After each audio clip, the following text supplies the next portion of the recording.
Dear students, due to the light problem was there. So now let us see. I cropped that.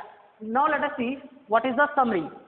बहुत simple है, सबका एक ही formula है, E is equal to 1/4πε0 Q/r²।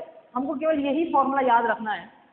तो देखिए, मैंने सबसे पहले आपको क्या पढ़ाया, I taught you electric field due to a uniformly charged spherical shell पढ़ाया। शेल, अच्छा शेल कैसी होती थी देखने में, कुछ ऐसी होती थी, इसके ऊपर पॉजिटिव चार्ज होता था और हम इसमें केवल 3 केसेस की स्टडी करते थे। पहला केस ये था कि हम लोग या तो किसी एक्सटर्नल पॉइंट पे निकालते थे या सरफेस पे निकालते थे या इंटरनल पॉइंट पे निकालते थे। तो अगर मैं एक्सटर्नल पॉइंट P की बात कर रहा था तो बेटे यहाँ पर 1/4πε0 Q/r², आँख बंद करके इसको लिख दो, इमेजिनरी गॉसियन सरफेस मानिएगा और जिसकी रेडियस स्मॉल r होती थी और मुझे बड़े इजीली निकल करके आ जाता था। हम कहते थे कि पूरा सारा चार्ज सेल का ऐसा है कि as if it is concentrated at the centre. बहुत सिंपल है, E is equal to 1/4πε0 Q/r²।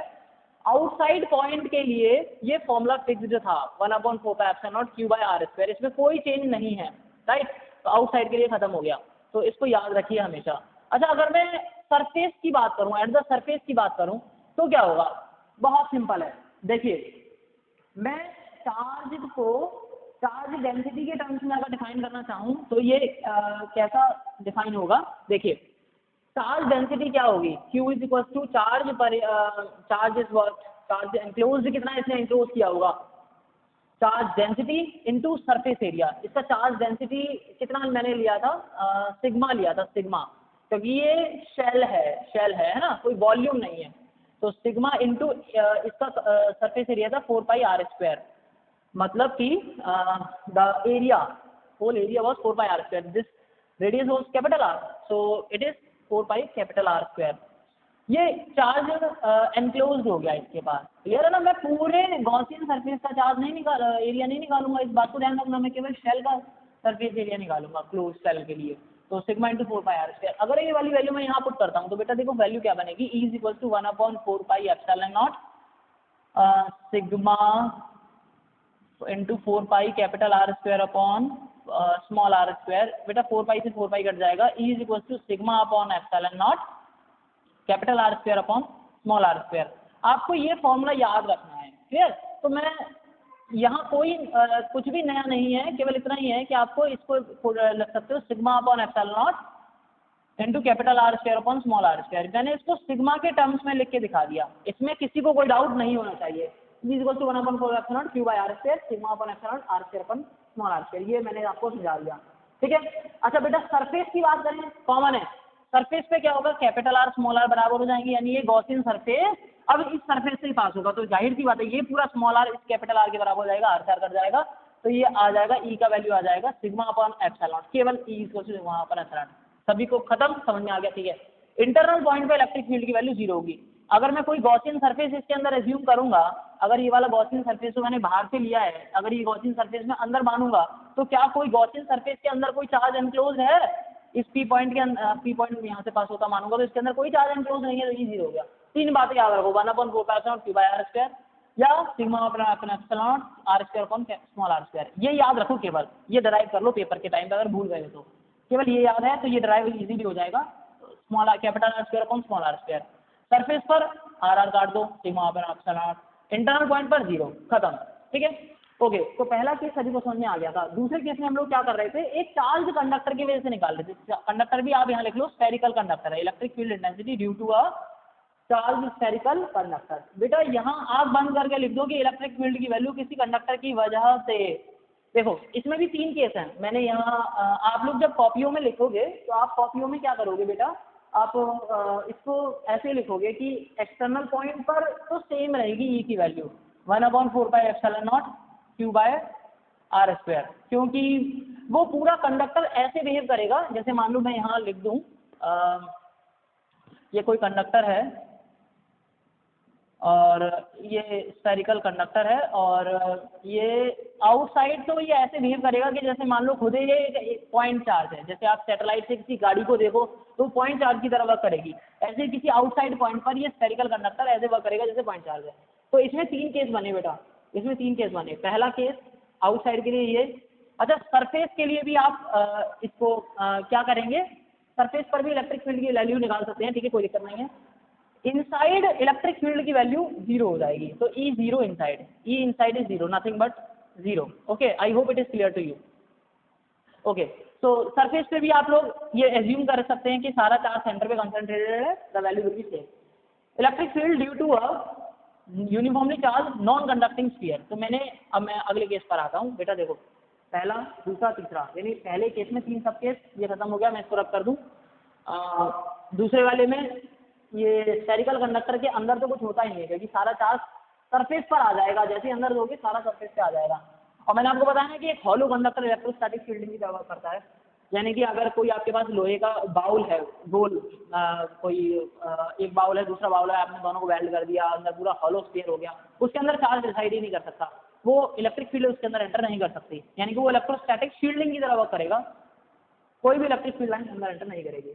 ये था मेन केस, इसको समझते हैं। Electric field due to uniformly charge non conducting sphere. Non conducting sphere क्या था कि मान लो कोई एक स्फीयर है, उसका ऊपर कोई चार्ज अंदर भरा हुआ है, कंडक्टिंग होता तो सारा बाहर आ जाता तुरंत की तुरंत, नॉन कंडक्टिंग के अंदर ही रहेगा। कैपिटल आर इसकी रेडियस है, आउटसाइड निकालूंगा पी पॉइंट पर, बेटा कुछ भी नया नहीं है, कुछ भी नया नहीं है। E is equal to 1/4 pi epsilon Q by R square, यही फॉर्मूला याद रखो केवल।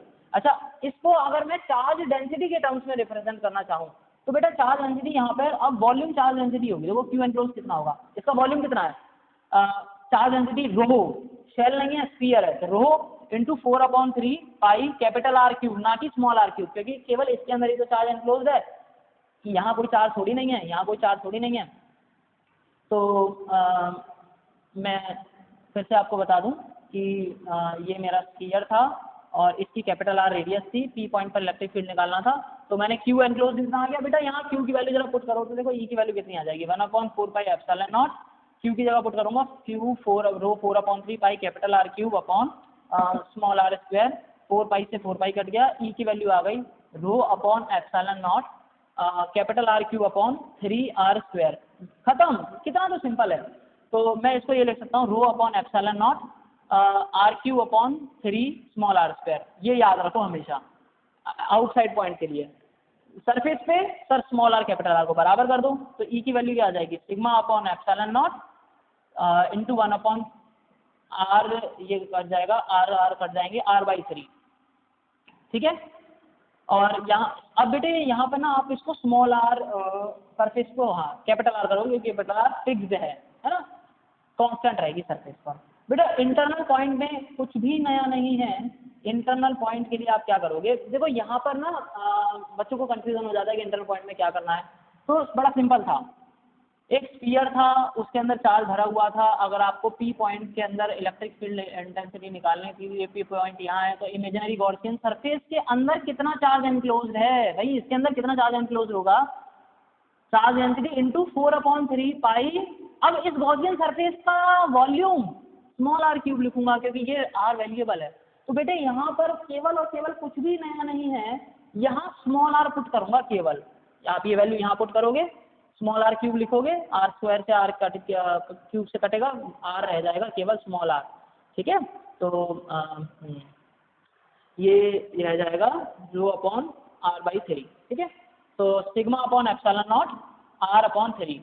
तो मुझे लगता है ये आप सभी को समझ में आ गया होगा। सो ये 2 केसेस हमने पहले पढ़े।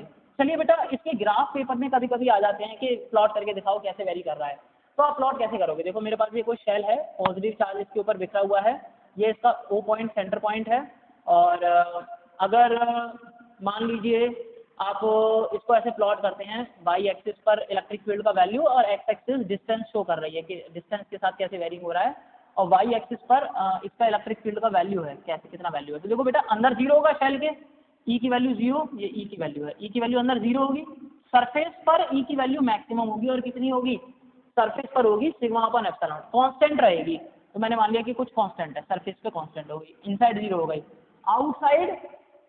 आउटसाइड इंटरनल 0, सरफेस पर outside inversely proportional to are square, यानी कि आउटसाइड ऐसे वेरी करेगा, E inversely proportional to are square, खत्म हो गया ये। यहाँ E 0, E is equal to sigma upon epsilon naught fixed इस पॉइंट पर, और बाहर inversely proportional to are square, या पूरा फॉर्मूला भी बता सकते हैं, कोई दिक्कत नहीं है। ये इसका प्लॉटिंग सभी को समझ में आ गया होगा, बड़े इजीली समझ में आ गया होगा। अगर मैं दूसरी साइड भी प्लॉट करूं तो देखो दूसरी साइड भी यही होगा कि इस तरफ कोई चार्ज नहीं अंदर की तरफ, यहाँ चार्ज मैक्सिमम सरफेस पर, और फिर ये डिक्रीज हो जाएगा, इन्वर्स स्क्वायर लॉ फॉलो करेगा, ठीक है। ये शेल के लिए ग्राफ प्लॉट हो गया। बेटे कंडक्टर के लिए तो कुछ है ही नहीं अंदर, इनसाइड जीरो, आउटसाइड केवल।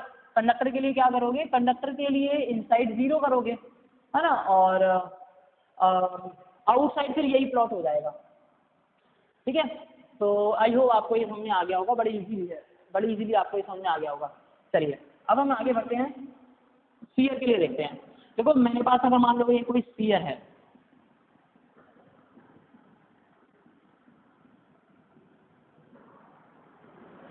और इसके ये चार्जेस हैं डॉट डॉट, ये इसका सेंटर है, कैपिटल आर इसकी रेडियस है, और मैं कह रहा हूँ कि इलेक्ट्रिक फील्ड कैसे वेरी कर रहा है, डिस्टेंस के साथ दोनों डायरेक्शन में, ये इलेक्ट्रिक फील्ड का वैल्यू है। तो आपने कहा देखो सर, अगर इंटरनल पॉइंट की बात करें तो constant constant constant small r के डायरेक्टली प्रोपोर्शनल है। तो मेरी जैसे जैसे डिस्टेंस बढ़ेगी, डायरेक्टली तो यानी स्ट्रेट लाइन, है ना, डायरेक्टली तो यानी कि स्ट्रेट लाइन, ठीक है। अच्छा, सरफेस पर ये E directly proportional to R, ठीक है, E directly proportional to R, surface पर फिक्स है, small constant constant constant, surface पर fix, sigma upon E is equal to sigma upon epsilon naught, R fix है, radius इसकी fix है r/3। अच्छा, बाहर inversely proportional to are square, inversely proportional to are square, inversely proportional to are square, बाहर क्या हुआ, inversely proportional to are square. ये ना लिख करके ये लिख रहा हूँ, inversely proportional to are square.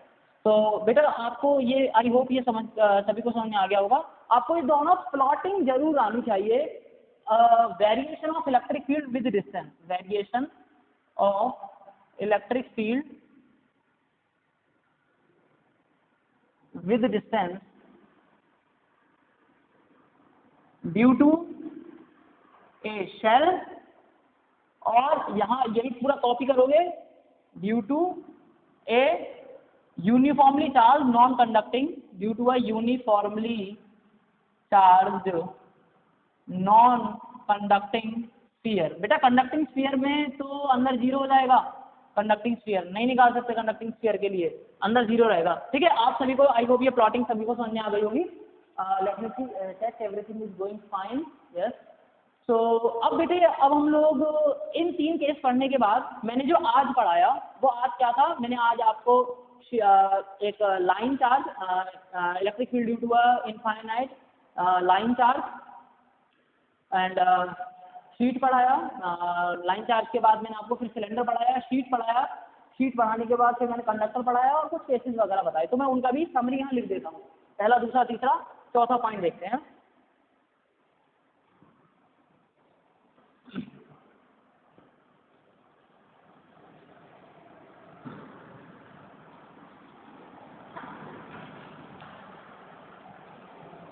देखिए जो 4th पॉइंट था आज हमने जो पढ़ा, मैं डायरेक्टली लिख रहा हूँ, इलेक्ट्रिक फील्ड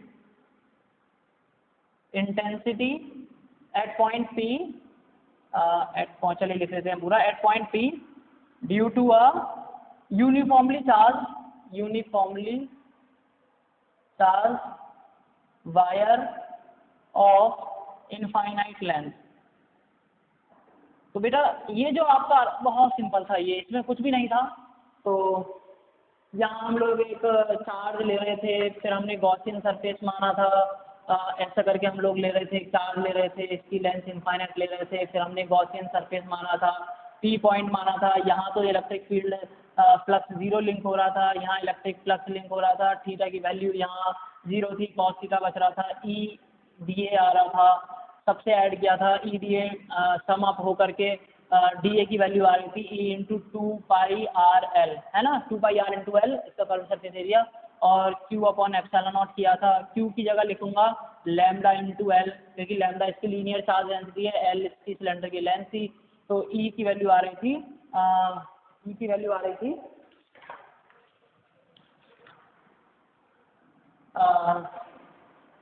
L से L कट गया, lambda upon 2π epsilon naught into R. बेटे याद रखना E inversely proportional to R, ठीक है, कितना सिंपल है। अभी आपको ये डेरिवेशन मैंने अभी आपको 2 मिनट में करके दिखा दिया।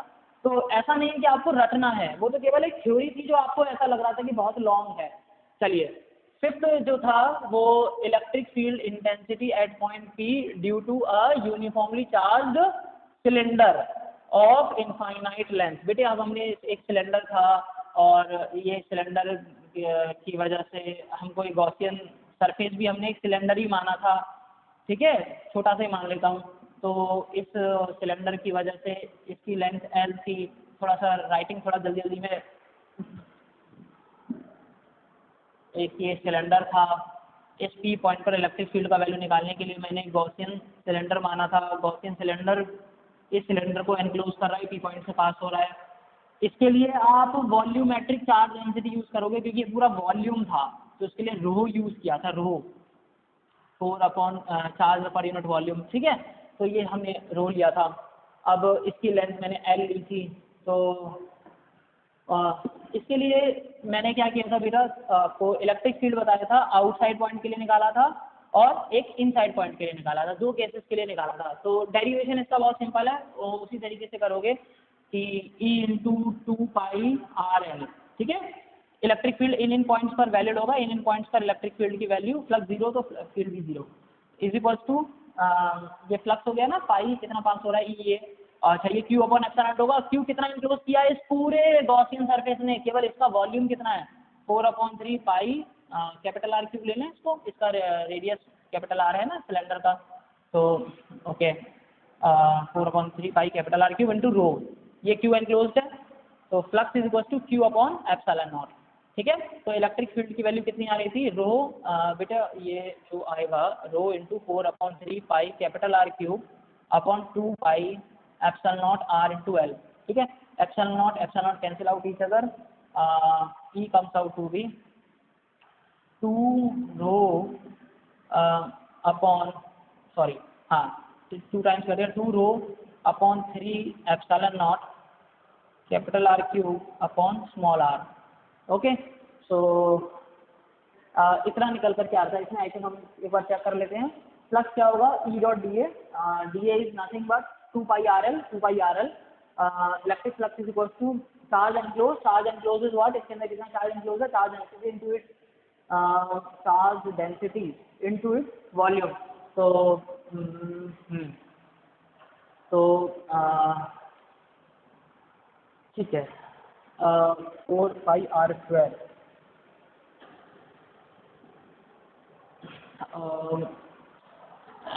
πR²L, ये गलती कर दी बेटा मैंने। यहाँ ना वॉल्यूम क्या इतने एरिया में ही चार्ज एनक्लोज होगा, तो इसका एरिया जो 4/3πR³ ना लिख करके इसका जो मैं एरिया लिखूंगा वो लिखूंगा πR² इंटू एल। सॉरी मैंने, ओहो कितनी ब्लंडर मिस्टेक मैंने कर दी, मैंने स्फीयर का वॉल्यूम लगा दिया जबकि मुझे सिलेंडर का वॉल्यूम लगाना था। चलिए कोई बात नहीं, हमारी मिस्टेक्स हमें बहुत कुछ सिखाती हैं। तो इस पूरे इतना में कितना चार्ज एनक्लोज था, तो ई की वैल्यू आ जाएगी rho into pi capital R² into L upon 2 pi epsilon naught R into L. L से एल कट गया, मैं कह रहा था एल से एल क्यों नहीं कटा भाई, तो कटना चाहिए था एल से एल।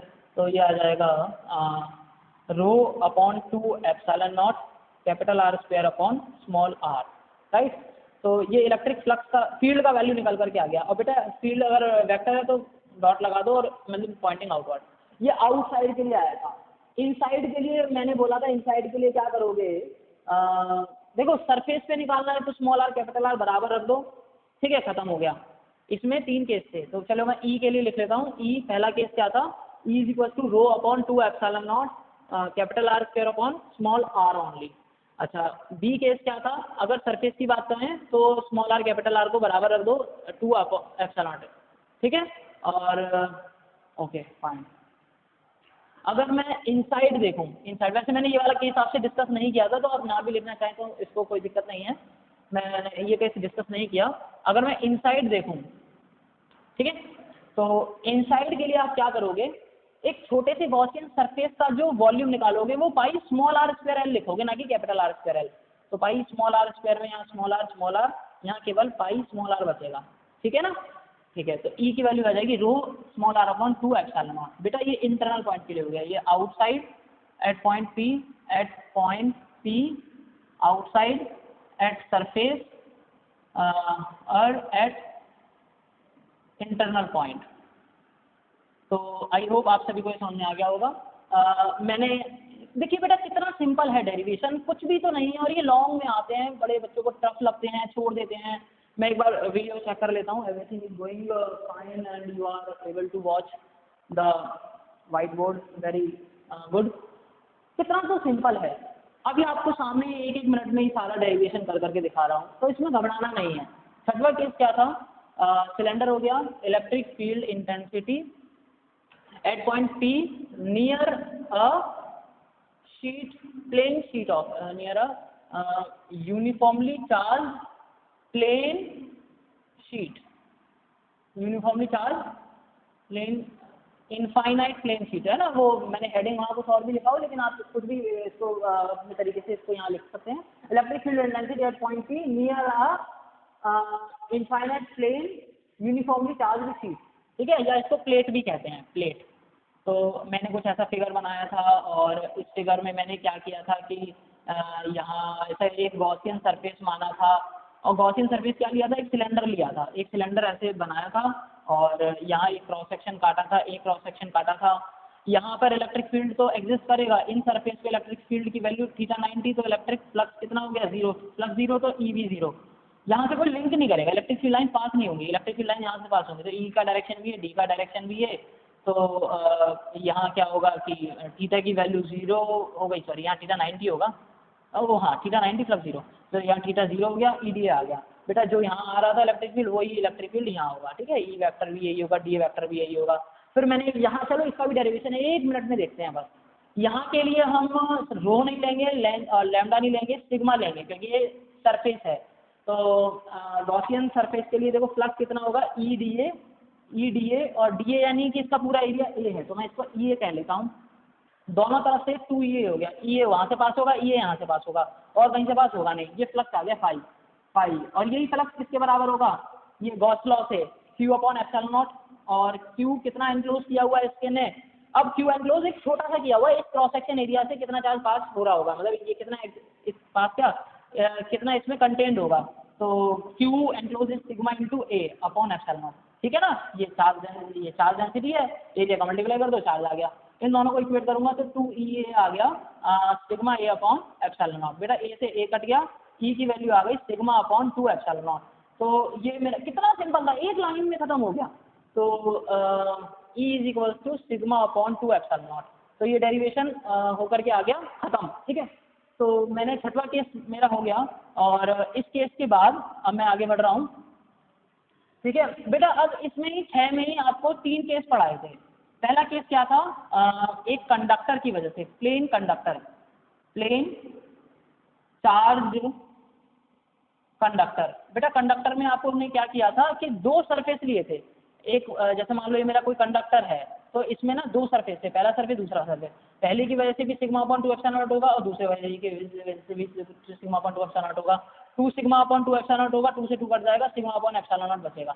तो यानी कि प्लेन सरफेस की कंडक्टर की वजह से सिग्मा/ε0, ये मेरा डेरिवेशन निकल करके आ रहा था, पहला केस है ना। इसमें 3 केस थे। दूसरा, इसको आप कॉमा कॉमा मत लिखिएगा, ऐसे आप पूरा पूरा इसको लिखिएगा। Electric field intensity at a point P near infinitely long infinite uniformly charge infinite plane sheet. अच्छा, चार्ज कंडक्टर हो गया, ठीक है, खत्म। कंडक्टर के बाद मैंने आपको इसमें क्या पढ़ाया था? इसमें due to 2 plane sheets of charge, ठीक है, ये पढ़ाया था। तो इसमें अगर दोनों शीट सेम हैं तो इसी में 2 केस कर लेते हैं, खत्म। तो इसमें क्या हुआ था बेटा कि एक शीट ये है, पॉजिटिव चार्ज है मान लीजिए इसके पास, और इसके पास भी पॉजिटिव चार्ज है। तो इसमें भी 2 केस थे, A B, है ना। इसमें क्या था कि अगर दोनों पॉजिटिव हैं तो act internal point, outside point. Internal point पे इसकी वजह से, एक की वजह से अवय होगी, इसकी वजह से भी अवय होगी। ये E1 है, ये E2 है, मान लीजिए ये पहली वाली शीट है, या उसको पहली दूसरी केस को भी मान सकते हैं। ये पॉइंट मेरा P डैश है, तो E1 भी इसी डायरेक्शन में, E2 भी इसी डायरेक्शन में। तो इलेक्ट्रिक फील्ड की वैल्यू क्या होगी? P डैश पॉइंट पर दोनों की वजह से ऐड होगी। दोनों की अगर डेंसिटी अलग अलग है, सिग्मा 1 सिग्मा 2 है, तो पहले की वजह से होगी सिग्मा 1/2ε0, दूसरे की वजह से भी होगी सिग्मा 2/2ε0। बेटा ये कॉमन ले लूँ 2 एप्सिलॉन नॉट, तो ये क्या आ जाएगा 1/2 epsilon not sigma 1 plus sigma 2। अगर मैं इसी में ई एट पॉइंट पी की बात करूँ, यानी इनसाइड की बात करूँ इस पॉइंट पी की, तो E1 को उधर ले आओ या E2 को उधर ले आओ, कोई दिक्कत नहीं है। तो 1/2 एप्सिलॉन नॉट ये सिग्मा 1 माइनस सिग्मा 2 या सिग्मा 2 माइनस सिग्मा 1 कह लो। अगर सिग्मा 1 माइनस सिग्मा 2 लिखा है तो यहाँ डायरेक्शन भी लिखना पड़ेगा, यहाँ आपको डायरेक्शन भी लिखना पड़ेगा, क्योंकि ना इलेक्ट्रिक फील्ड एक वेक्टर क्वांटिटी है। वेक्टर का साइन भी बना लो भाई यहाँ। अब प्लेन चार्ज शीट लिखी थी तो यहाँ चार्ज कंडक्टर था, तो ये यहाँ लिखोगे away from the conductor, away from the conductor. Direction भी लिखना पड़ेगा आपको, अवे फ्रॉम दी कंडक्टर।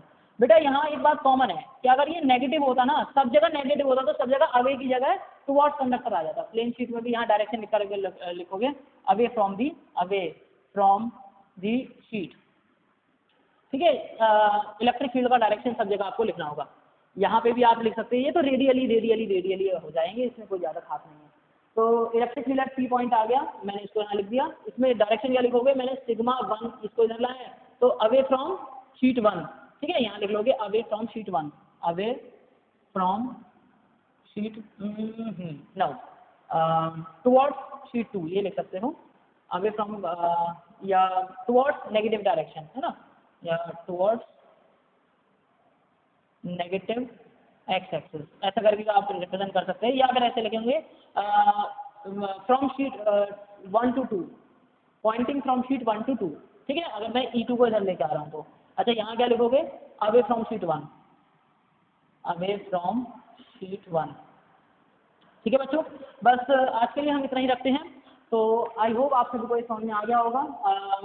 मेरे लिए सबसे इम्पोर्टेंट ये है कि आप मुझे कमेंट करके बताइए कि आपको ये कंटेंट में क्या अच्छा लग रहा है, क्या अच्छा नहीं लग रहा है। मेरे लिए जाना ज़रूरी है। अगर मुझे आपका ग्रोथ चाहिए तो यहाँ कुछ अगर शॉर्ट कमिंग्स हैं तो मुझे बताइए। आपको कोई प्रॉब्लम्स आ रही है तो आप वो मुझे बताइए। That is what both can get the benefit of it. Okay, thank you बच्चों, thank you very much, have a nice day. जय हिंद, जय भारत।